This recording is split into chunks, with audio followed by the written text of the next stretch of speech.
I'm in the bedroom again and I'm doing more plant care. Unfortunately, we have a problem with this poor ficus. So, ficus are renowned for dropping their leaves when they're not happy.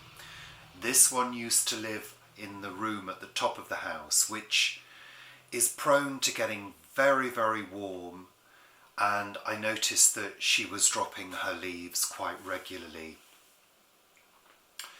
So I gave her a bit of a prune, and I also noticed that she seemed to have a mite as well. So I gave her a couple of showers. I'm not totally sure whether the mite has gone completely. I can see a little bit of what looks like a cobweb on some of the stems, so she may need another shower at some point. But I moved her into the bedroom here, hoping that it would be a better position and not as warm. And she has responded by dropping most of her leaves because they really don't like being moved. She looks on first sight like she's dead. So leaves are falling off, leaves are going brown and crispy, and they are dropping off all over the place. So it's not looking too good at first sight. So what I'm actually going to do is remove most of these little crispy leaves, and just by hand, just taking them off, because they can encourage further bacteria and mites. A lot of them are just dropping off. So yeah, on first glance, it doesn't look too good, does it? Really. But there is a way we can check to see whether she's still alive. And especially on these kind of small trees, because I mean she's a tree at the end of the day, an indoor tree. On this kind of barky stems, we can do a little trick that will show us whether she is dead or alive. Let's go in close and have a look. Now the way to tell if a plant like this is still alive is to just scrape a little bit of the bark off, and if it's green, it's still alive. So as we can see here quite clearly, she is still alive and kicking. So the other thing to notice, if you look very closely, is there are quite a few points of growth, and there are a few growing nodes that seem to be developing along the stems. So that also is a good sign. And of course we're going into the growing season now, where things take on a growth spurt, especially if you feed them.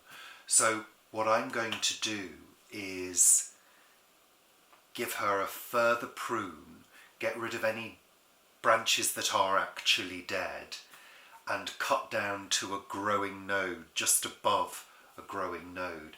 Now the one thing to bear in mind with ficus is they do exude a resin, which for some people can be irritating, so I would advise you wear long sleeves and gloves when you're pruning. The other thing to look for is new shoots like this, and there are quite a few of these, and there appear to be some growing nodes as well. Here you can see clearly some new growth at a node, a growing node, which is developing, so that's really encouraging. There are also some areas that you can clearly see this sort of slightly dusty, spidery web, which looks as though it is a Spidermite. I'm not sure whether the Spidermite is still on the plant. I haven't actually seen anything. But yeah, I think it will need treating, and I need to investigate that further. So I need to take some action on this poor tree. I'm going to remove any dead leaves. just by hand or shaking because they just drop off. Once I've done that, I'm going to prune it again.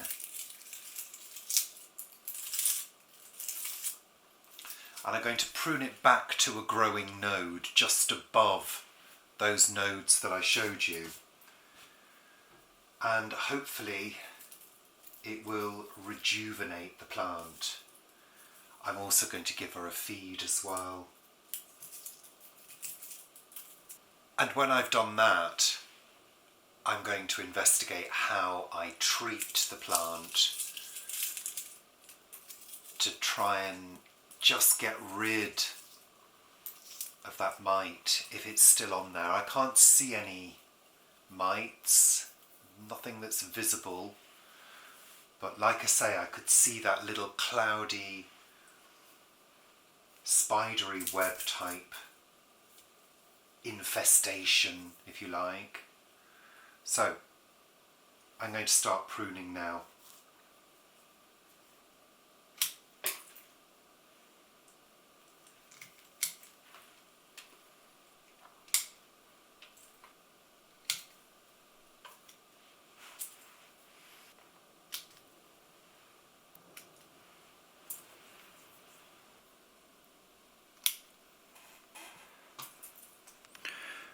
I'm hoping you can see here, but there is a growing node just here.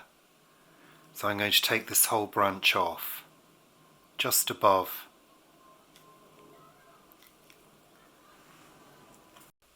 I'm afraid I've taken rather drastic action and really cut it back. I've left a few leaves on, but I am still going to have to try and find a way to treat that Spidermite. And we'll just have to see whether it recovers. That's the way it goes. And if it doesn't recover, then it's curtains. But I have faith. I have faith. And I think it's important to leave a little bit of leaf on so she can photosynthesize in the light. Yeah, we'll see. I will give you an update. I just need to find the cure for the Spidermite and let her recover from the stress and give her some feed. She could probably do with a repot as well, but that's another day. So I'm just removing all the leaves from the pot. Yeah. So in terms of ficus in general, if you don't like houseplants that require quite a bit of care, and if you haven't got an area in your home with a constant temperature, don't buy ficus. I've had two. This is my second one, and yeah, both have been not particularly happy with this house. In fact, I've had quite a few losses in the past couple of years due to temperature fluctuations, due to frankly, the cost of living crisis, because we can't afford to keep this house at a constant temperature, and a lot of houseplants don't like it if it gets too hot or too cold. And they don't like drafts, you know, so yeah, go for things that are easy to care for. That's my advice. So I will keep you posted on this. I may do a little bit more trimming, maybe a couple more bits to take off, but yeah, sometimes you've got to take drastic action. Thanks very much for watching. I'll see you very soon.